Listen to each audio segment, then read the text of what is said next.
बघू शकता मी इथे एक जार घेतलेला आहे, त्यामध्ये पाणी घातलेलं आहे। आता मी इथे आवळ्याची पेस्ट घालणार आहे।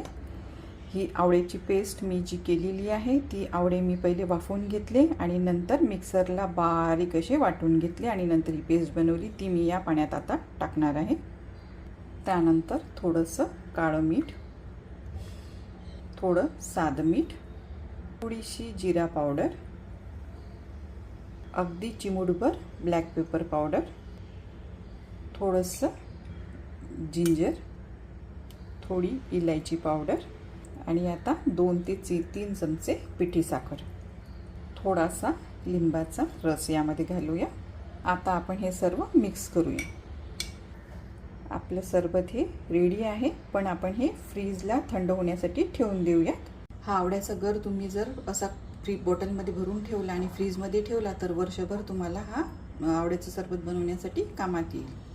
इथे मी एक सरबतचा ग्लास घेतलेला आहे, त्यात काही आईस क्यूब टाकलेले आहे। आता आपलं सरबत फ्रीजमधून काढलेलं आहे, आता आपण हे गाळून घेऊया।